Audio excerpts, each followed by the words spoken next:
versículo 7. San Lucas 22, versículo 7. Chegou o dia de los panes sin levadura, em el qual era necessário sacrificar el cordero de la Páscoa. E Jesus enviou a Pedro e a Juan, dizendo: Ide, preparad-nos la Páscoa para que la comamos. Ellos dijeron: ¿Dónde quieres que la preparemos? Él les dijo: He aquí, al entrar en la ciudad os saldrá al encuentro um homem que lleva um cântaro de água. Seguidle hasta la casa donde entrar. E decide al padre de família desta casa: El maestro te dice, ¿dónde está el aposento donde he de comer la Páscoa con mis discípulos? Entonces, Él os mostrará um grande aposento alto e dispuesto, preparad allí. Fueron, pues, acharam, como les havia dicho, e prepararam la Páscoa.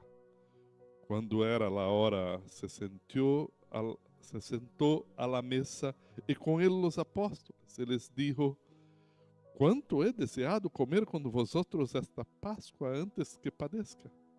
Porque os digo que no la comerás más hasta que se cumpla en el reino de Dios.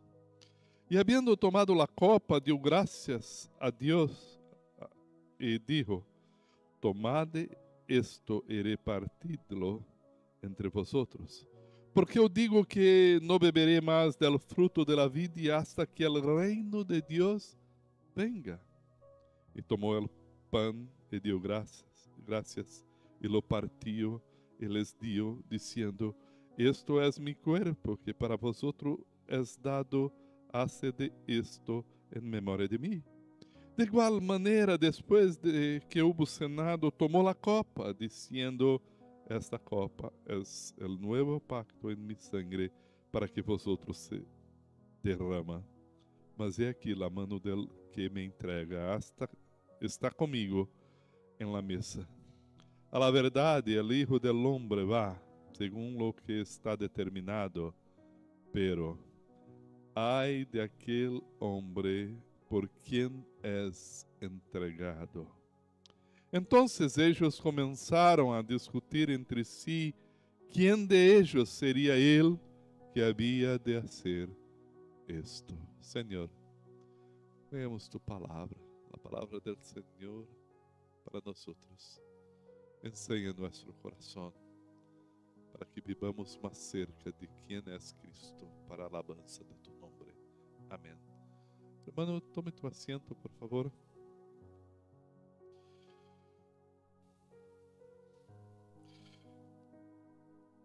Se acerca a Páscoa para nosotros, pero eu quero empezar dizendo que o que chamamos hoje de Páscoa é dia importante que memoramos la história de la muerte y resurrección de Cristo.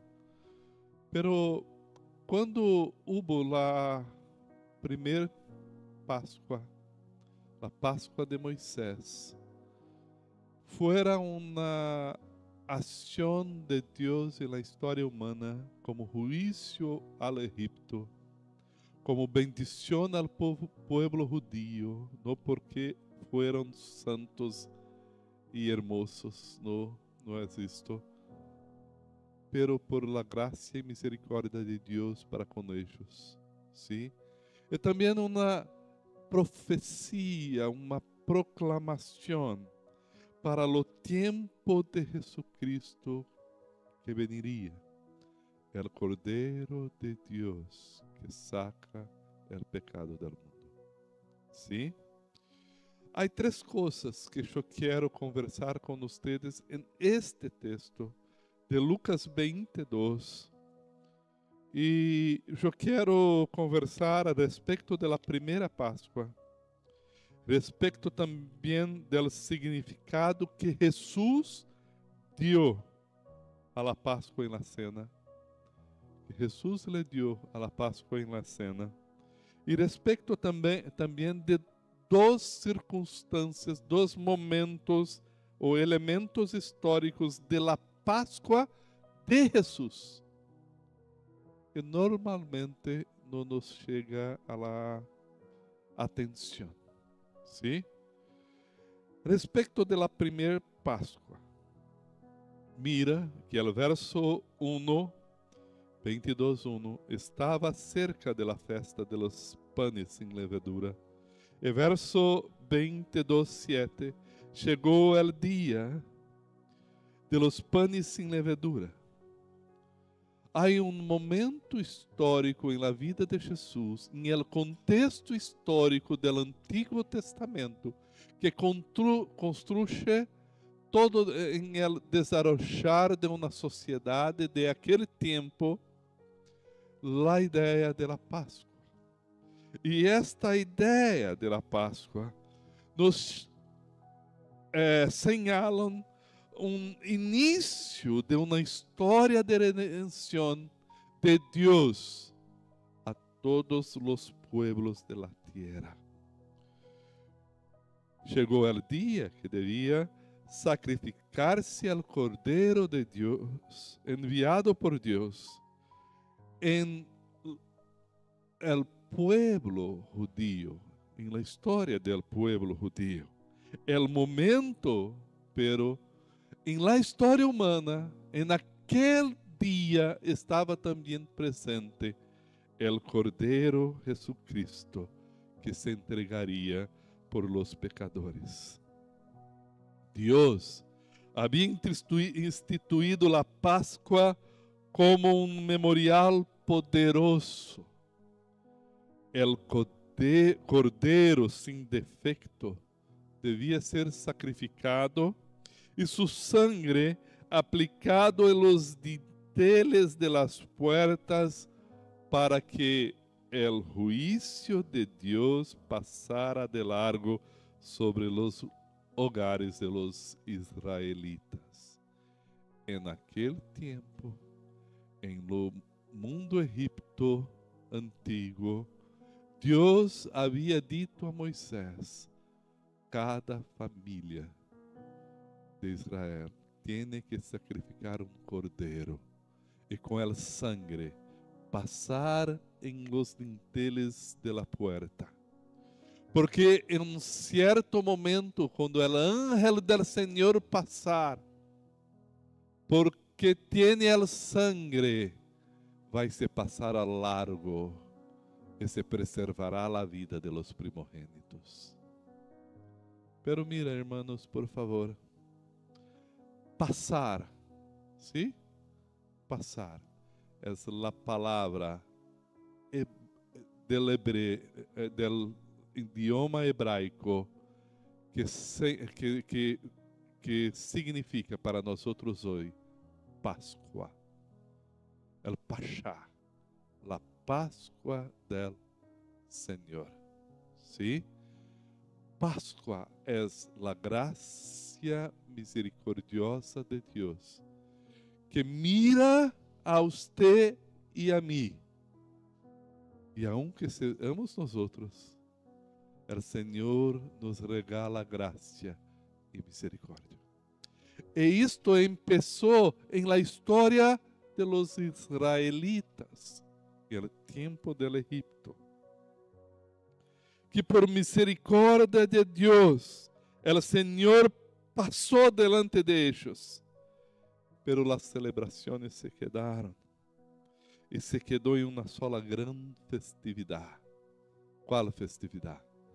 De la Páscoa del Cordeiro e de los panes sin fermentos, de los panes sin levedura. ¿Sí? ¿Por quê? Porque naquele momento em Egipto, Deus les sacaria de um domínio de opressão. E ao fazer isso, eles tinham que comer a Páscoa preparados para sair em viagem. E não tinham tempo para que o pão tuviese levedura. ¿Sí? Então, hicieron as coisas rápidas. Hay que comer ervas amargas. Hay que comer um cordeiro. Hay que passar a sangre em los dintajes de la puerta. Hay que estar tudo arreglado. Pero quando Deus hace el milagre, salga, vá em direção a la tierra prometida.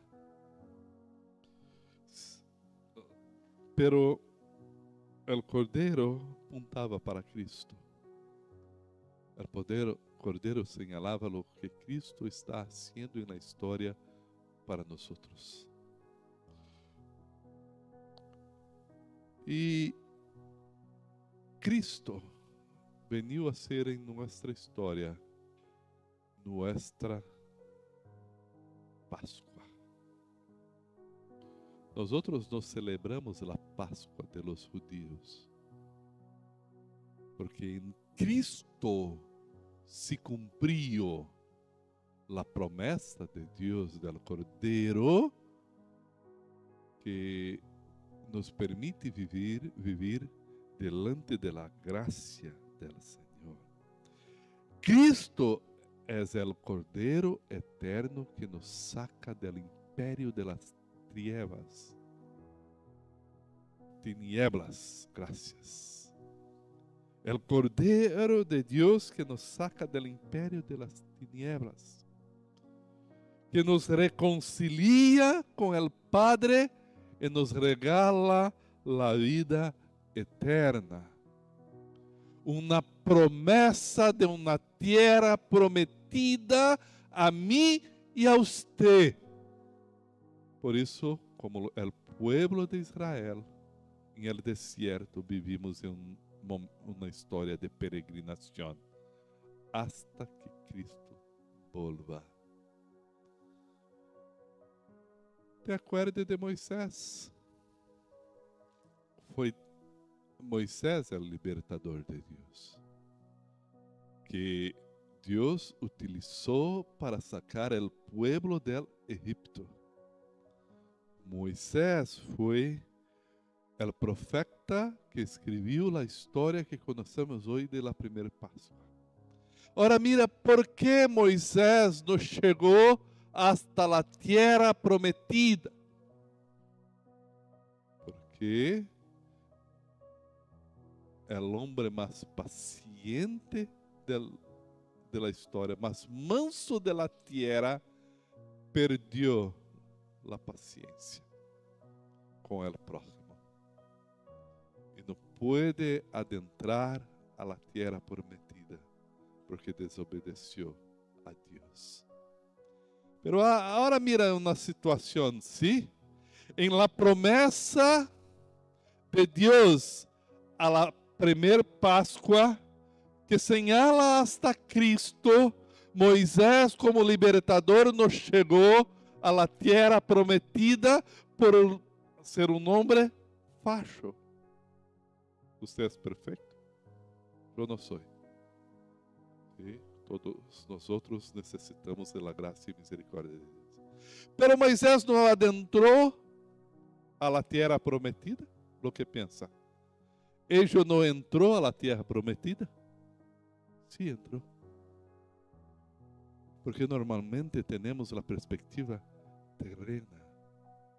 Ele não entrou a la tierra prometida, pero recebeu de Deus a promessa eterna del Cordeiro, que saca o pecado do mundo, e adentrou a la tierra prometida. Aquela Páscoa apunta para nosso Cordeiro, e o Cordeiro Jesucristo traz novo significado à história de Israel. Não é uma outra aliança, é uma nova aliança. Ou não é uma substituição de uma aliança antiga, pero é a revelação completa de todo o propósito de Deus em Cristo, que por um recurso didático de Deus na história, sua graça educadora começou a nos ensinar em Abraão, em Egipto e em la caminhada por el deserto. Sempre ensinando, há um profeta, há um cordeiro, há um rei, há um sacerdote que haveria de vir. Jesus Cristo chegou. E chegou e agora está em la Páscoa prometida por Deus desde a eternidade, desde antes de la eternidade. Verso 15 e 18. Jesus disse: quanto he deseado comer com vosotros esta Páscoa, antes que padeça. Porque os digo que não la comeré mais, hasta que se cumpla en el reino de Dios. E habiendo tomado la copa, dio gracias e dijo: tomad esto, e repartidlo entre vosotros, porque os digo que não beberé mais del fruto de la vid, hasta que el reino de Dios venga. Ora mira, verso 18, ¿sí? Ora verso 20. Esta copa es el nuevo pacto en mi sangre, que por vosotros se derrama. Hay en Lucas, solo en Lucas, 2 copas. Una antes del pan, en la cena, y otra después del pan, después de la cena. Verso 20, después que hubo cenado. ¿Por qué? Porque en la Pascua, en tiempos de Moisés, tendría cordero sin defecto, pan sin levedura, hierbas amargas, en un memorial perpetuo de la liberación del Egipto. Pero con el desarrollar de la historia del pueblo de Israel y la revelación bíblica hasta los tiempos de los profetas, para predicar respecto de Cristo, la cena pascual en el tiempo de Jesús tendría el cordero pascual, pan sin levadura, hierbas amargas, 4 copas de vino. Una que señalaba santificación del pueblo de Dios. Otra que señalaba el juicio de Dios. Otra que señalaba la redención de Dios a su pueblo. Y una última, la alabanza de Dios. Había también una lectura de la tradición y cantos delante del Señor. Esta Pascua, la primera Pascua, se comía de pie para salir en viaje. Salir. Fuera la expectativa. Esta segunda Pascua se comía sentada, reclinada, como una certeza de libertad. Libertad. Já não mais como escravos. E neste momento, Lucas nos ensina a respeito de 2 copas, para nos mostrar uma tensão em nossa vida entre o que Deus já está haciendo a minha vida e a tu vida. A primeira copa mira a la consumación del reino de Dios, que Cristo no va más a tomar. ¿Lo que significa? La santificación que ya empezó en mi vida y tu vida, pero todavía nosotros no somos santos. Vamos ser santos, pero Dios ha nos llamado de santos, pero no somos. Há uma obra que empieza, que já nos... A palavra de Deus disse que nós outros somos, pero realmente vamos a ser. Já, todavia não. Já, pero todavia não. Somos santos, pero não somos santos. Caminhamos em direção ao propósito de Deus. Também a primeira copa de Cristo señala para o juízo de Deus. Recuerde, a primeira Páscoa señalou o juízo para o pueblo de Egipto e uma redenção ao pueblo de Israel. E a redenção já começou em minha vida, em tu vida. Pero a segunda copa inaugura algo novo, que lo que vivimos em la história, que não se completa em la história, señala para uma caminhada que já fomos invitados a viver. Um novo pacto profetizado em Jeremias 31, sellado em la sangre de Cristo. Um novo pacto de louvo, de alabança e gratitude a Deus, de sermos invitados por el novo novio de la iglesia, por el Cordeiro de Deus. Hoje, nós outros somos chamados a ser esposa de Cristo como igreja do Senhor. E fomos invitados a estar em la mesa del Cordeiro de Deus, para participar del pan e del vino, que señala para las bodas del Cordeiro de Deus en la eternidade, para todo sempre. Na primeira Páscoa em Moisés, na segunda Páscoa em Cristo, na nova aliança, que estamos em la mesa del Senhor, como quando participamos de la cena del Senhor. Hermanos, se não temos a permissão de Deus como família de la fé, de participar de la mesa del Senhor, nos falta algo. Por isso é importante o batismo, por isso é importante a membresia, ser parte da comunhão do corpo, viver assim. E depois señala para quando Cristo volver em las bodas del Cordeiro de Deus. As bodas del Cordeiro de Deus.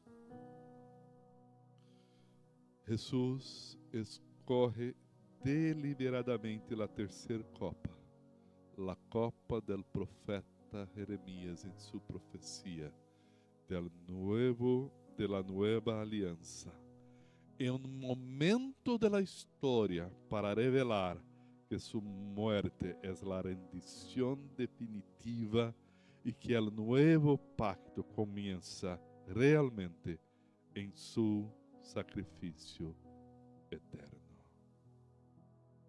E agora, amados, a última parte que les disse. Mira, por favor, el verso 10.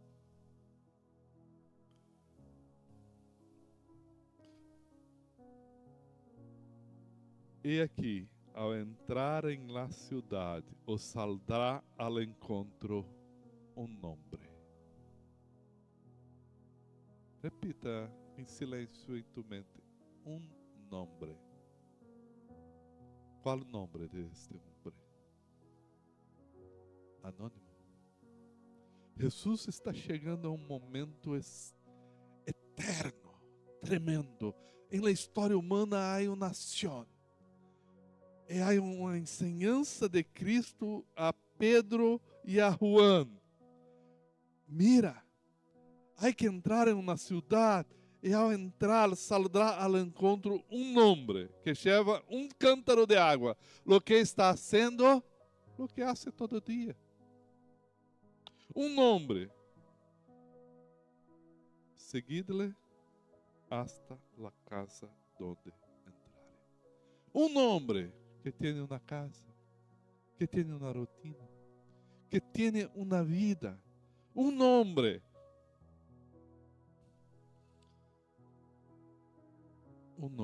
como yo y usted.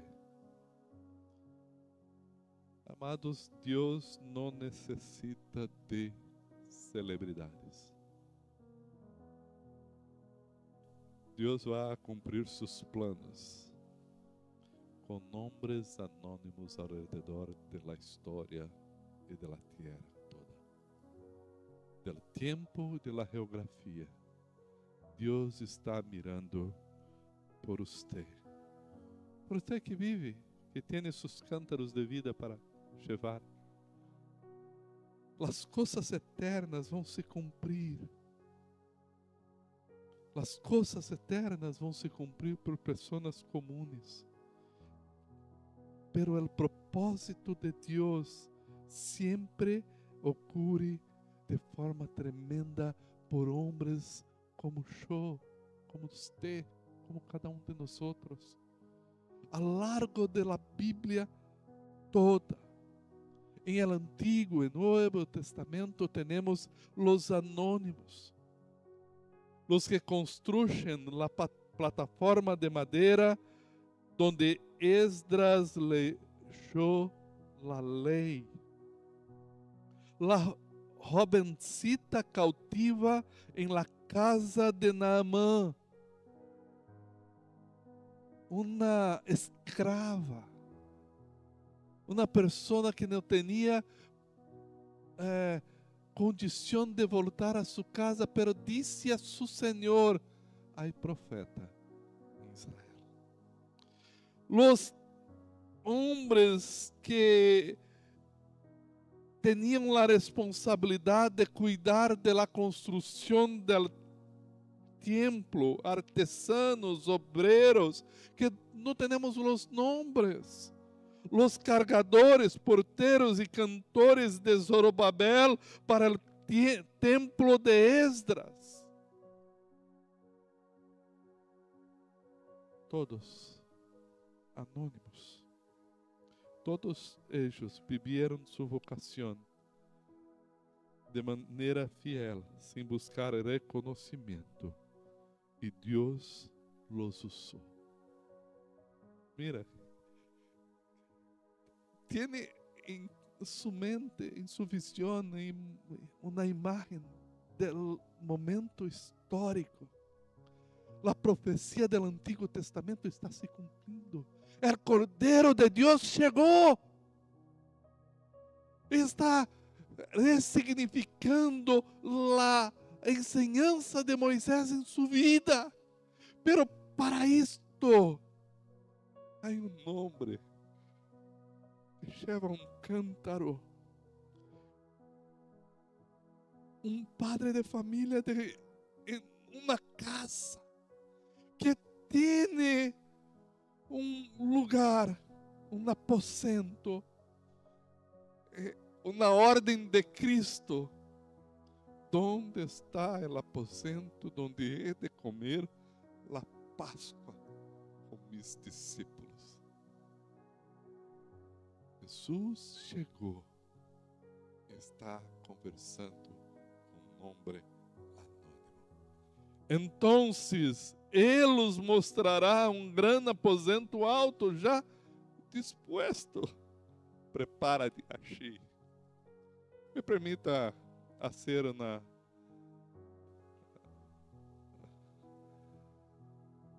amados, essa a Páscoa.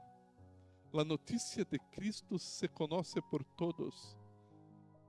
Há maestro, há homem majestoso, está invitando discípulos. Los sacerdotes fariseus le querem sacar a vida, le querem muerto. Aquele homem está preparando a Páscoa, arreglando as coisas. Há lugar alto em sua casa. Está tudo pronto para a Páscoa da família. Pero não sei o que pasa, lo que ocurre en su corazón. Pero, Señor, yo estoy preparando la Pascua, envía aquel hombre para se quedar conmigo. Una oración puede ser. Tal vez, yo no sé. La Biblia no mostra isso, não revela isto. Pero a história de Cristo já está, e estou fazendo algo normal, algo de minha vida, algo de meu país, algo de minha história, algo de minha herança, algo de minha expectativa, algo de la esperança. E quizá Cristo venga, Jesus venga para se quedar comigo hoje em uma Páscoa, porque Ele está chegando em Jerusalém. Jesus envia seus discípulos. Que momento poderoso, tremendo! Jesus chega em la casa de homem, em la cena, la última cena de sua vida. O momento mais importante de minha vida foi quando Jesus, quando tinha 14 anos de idade, cambiou toda a minha vida, porque chegou em minha vida quando o poder do Espírito Santo de Deus, e tudo mudou, tudo mudou. E hoje, trabalhas em uma oficina, manejas Uber, crias a tus filhos, enseñas em uma classe, em uma aula, limpias uma casa, haces café, cuidas de pessoas queridas. Talvez sentís que nada vê lo que haces. Hermano, cada uma destas coisas que haces é adoração delante do Senhor. É o mandato cultural e social de Deus a mim e usted, bajo el mandato espiritual delante del Señor para la alabanza, Señor. Tu casa foi criada para ser tu jardim de encontro com Deus em tu vida. Tu trabalho pode ser um ministério. Tu rutina pode ser um canal de bendição ao próximo. Deus não se olvida del hombre del cântaro, não se olvida del dueño del burrito, ni de la chica cautiva, e tampouco se olvida de vos. En el reino de Deus, lo que importa não é quão visível seja, quantas likes tenha, sino quão disponível estés delante del Senhor. O segundo momento histórico, verso 14. Quando era a hora, se sentou à la mesa e com ele los apóstolos. Tenemos é natural que veamos o momento todo de la cena, Jesus, la instituição de la cena del Senhor, é o momento profético, la enseñanza. Mas hoje quero lhes chamar a atenção a la mesa. A la mesa. Por que la mesa, pastor? Porque é um lugar comum, sencillo. Hoje por la manhã estive na mesa com minha esposa para desayuno. Ayer estuve na mesa em Marco Paz com o pastor Wilton, com Pedro, com os irmãos Achá. Amanhã eu vou estar na mesa, você está sempre na mesa. A mesa é um lugar que sempre Cristo está presente e sempre temos a mesa em la Bíblia. En el Antiguo Testamento, la mesa de los panes de la proposición. La hospitalidade como reflejo del caráter de Deus em Gênesis 18, 1 a 8, quando Abraão recebe a 3 visitantes misteriosos, uma obra de la gracia de Deus à vida de Abraão, e uma comida que se convierte em um anúncio de la venida de Isaac como hijo de Abraão. La mesa como um local ou um lugar de revelação divina. Em Isaías 25, 6 a 9, há uma invitação a um banquete messiânico profetizado por Isaías, que em Apocalipse é a cena de las bodas del Cordeiro de Deus. Pero Jesús sempre está em la mesa, com publicanos e pecadores, com fariseus, sempre. Ele come com pecadores. Em Lucas 14, 1 a 24, há um banquete e um lugar de enseñança. Quando Jesus hizo o primeiro milagre, estava em uma recepção, em uma cena de uma bodas de Caná. La mesa é um lugar que sempre tem a presença de Deus. E neste momento, em la mesa, Cristo ha hecho promessas e ha iniciado uma enseñança para mim e para você.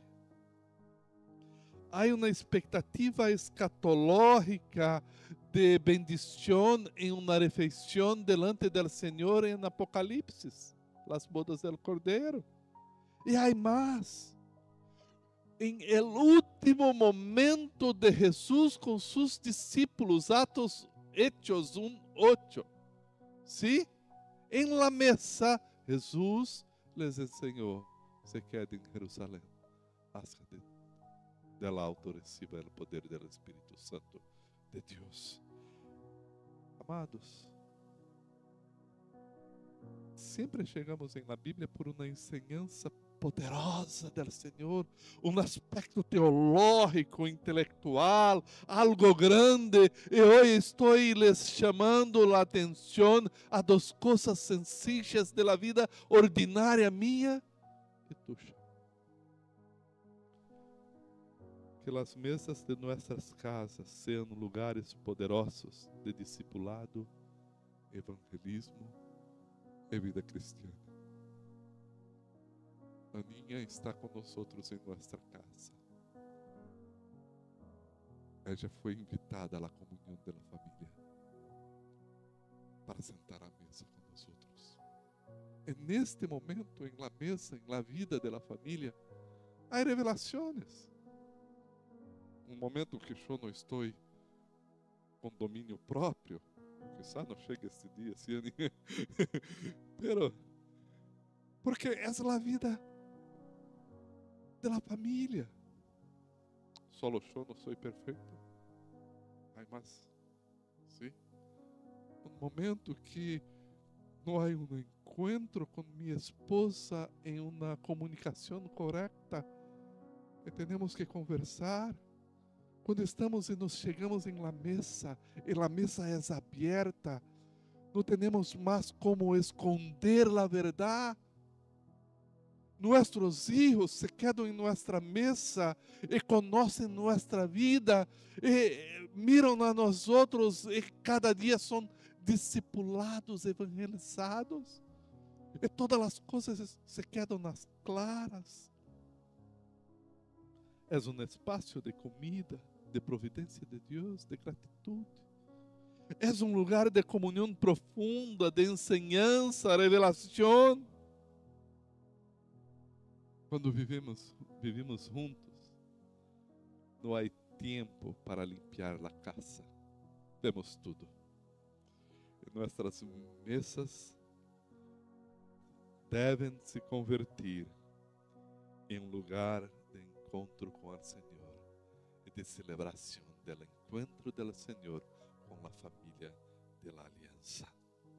A vida cristiana com pessoas que amamos, que invitamos à mesa, pero também com os fariseus, os publicanos, os pecadores, com aqueles que Deus ha puesto em nosso caminho para escuchar as bendições de Deus em nossa vida.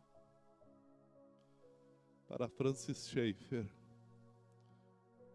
um evangelista importante do século XX, o melhor lugar para a evangelização é a hospitalidade, a recepção del prójimo em nossa vida. Hermanos, eu quero les invitar a todos a viver a fé de maneira concreta. A fé del hombre anônimo, de la rutina diária de la vida, com as bendições que vienen de Moisés, que se cumprem em Cristo, que nos ensinam a viver em el amor de Deus e la gracia de Cristo reflejada em nossa vida. Que a Páscoa não seja solo um evento religioso do século XX, do século XXI, do ano 2025. Hoje, quando se quedarem na mesa, com pessoas queridas, que seja um momento cheio de alegria, de celebração, de alabança ao Senhor, de edificação, de comunhão, de discipulado, que seja para a glória de Deus. Vamos orar ao Senhor, por favor. Tenha um tempo de olhos cerrados. Responda ao Senhor, mire tu família, mire a graça de Deus.